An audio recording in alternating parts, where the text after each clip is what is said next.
What's up, everybody? Welcome to week 11 of the Accounting Weekly Show here at UTS. My name is Dr. Amanda White. I'm Dr. Nelson Ma. And today we're going remote because Audit Junior is sick. He has a cough. I've put him in the living room with Beyblade cartoons, a hot drink, and some snacks. Hopefully that keeps him occupied for the duration of our show this week. So, Nelson, what is happening this week? You'll see this everywhere in the papers. What is everybody talking about? Well, everyone in our circles, the Australian budget.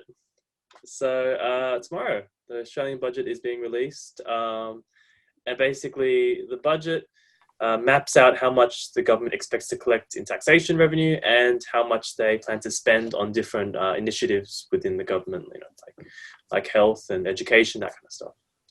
Awesome. And so they do this once a year. The state budgets, so state governments and territories have their own budget process. This is the federal government one. So we'll see the federal treasurer give the speech down there in Parliament. Yeah. How important is a budget to a government? We know that we've talked about budgets in accounting. They're important for business. But, how important is a budget for a government? Well, the government uses the money that's in the budget to, spend on initiatives that they want to spend the money on. So this particular year, there's been a lot of discussion around aged care, given all the events that have happened around COVID-19 in aged care facilities. So there's going to be a lot of spending that's going to be dedicated to aged care facilities. So it basically maps out the government's priorities and it talks about the things that they care about, right?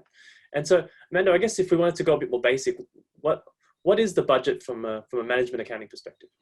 So the budget is, as you mentioned before, what revenue is coming in from taxes on individuals, on companies, and then what is going out. Yeah. And from a business perspective, when we're thinking about a budget, we're looking at investing to generate more returns. So if you're a business and you manufacture, mugs, for example, then you're going to be looking at, well, what do I need to do to pay my bills, right? The regular expenses.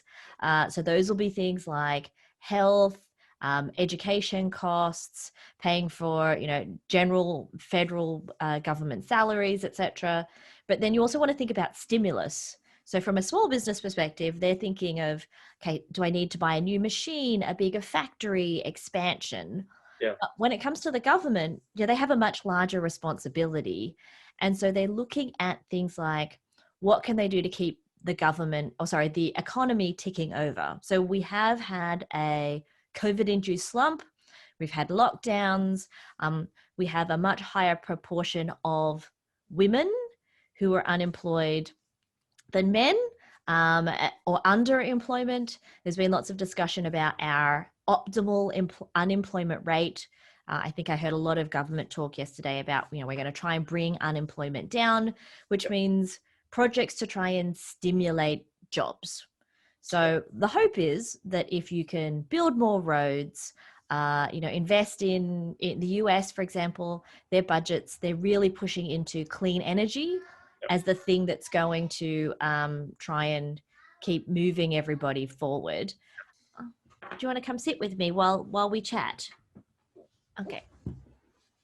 All right. Okay. So I think we were talking about, the idea that the government is going to try and use the budget to get more people into work, to expand particular industries, to support specific industries as well. But we know from management accounting that budgets sometimes also have unintended consequences. Yeah. So what are the types of manipulation that we might see? Well, because budgets are all about planning out for the future, the Australian budget, for instance, the federal budget, will plan out exactly how much they expect to receive in revenues and how much they can spend in expenses over the course of around 5 years. So they'll plan quite far ahead, and as a result of that, in order to plan ahead and make these forecasts, you're making a lot of estimates. So management end up being very the preparers of the budget will obviously have their incentives and when they set the budget. So as we know in companies, when managers are involved in setting the budgets that determine the targets that their performance is based on, they'll try to make the targets easier to beat.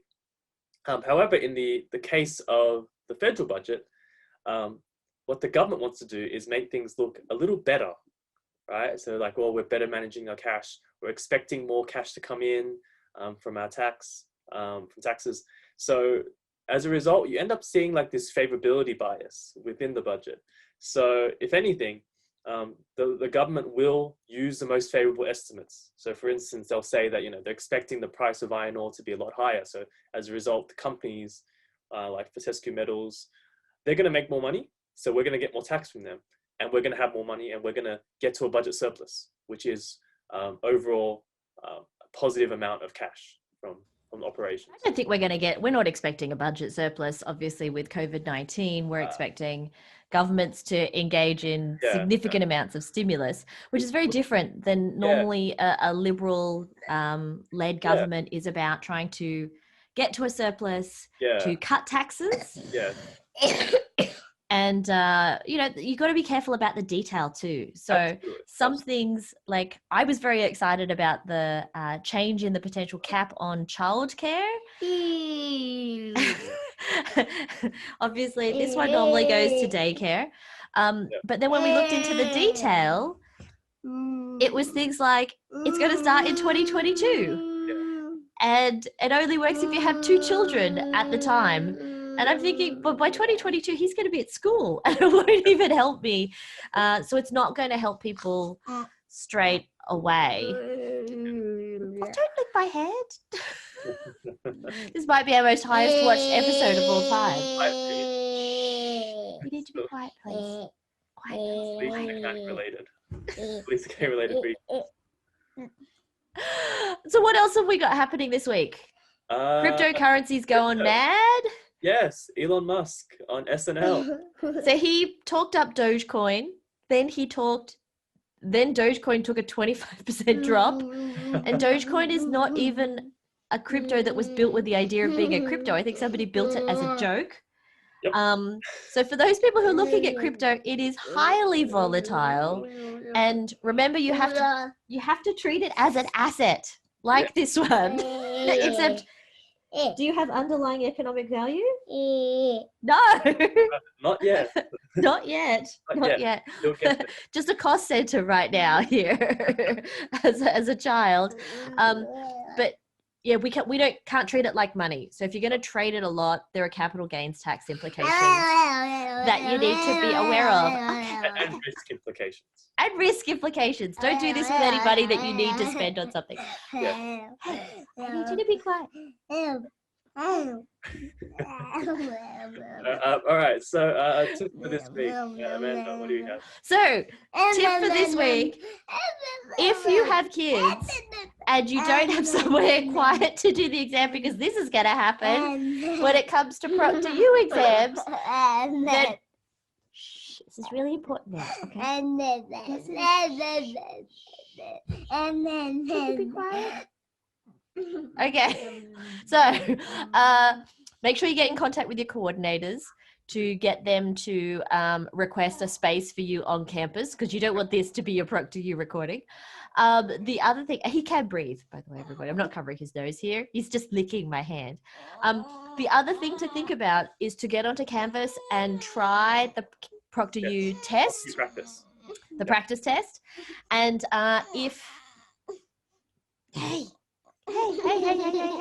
calm down. If you are a bit concerned about setting up your laptop, can you get me a Beyblade? Why? Find me a Beyblade so you can show everybody. No. No, damn, that didn't work. I thought I could trick him into leaving. Then if you need help setting up your laptop, you think, oh, have I got the Proctor U browser installed correctly? Have I done everything correctly? Then the Student Learning Hub has a whole range. They're actually getting IT in so that they can help you set up the laptops. So if you go to search UTS Student Learning Hub, then all of the information will be there. They have some great workshops as well coming up about time management and how to organize yourself. The key is just to get started. All right. We might be heading towards the end of term. We're all getting tired, us as well as students. Yep. So you just got to keep at it. Yep. Keep it ticking over. And when you get to the study break week, just don't do nothing. Yeah. Plan out your study. Do It's not a holiday. Oh, there goes my mouse. All right. Thank you. No, don't touch the mouse. It's a magic mouse. Okay. All right. We're going. Let's You don't seem sick right now. You were very coughing in bed all night last night. All right. Bye, everybody. See you next week. Bye.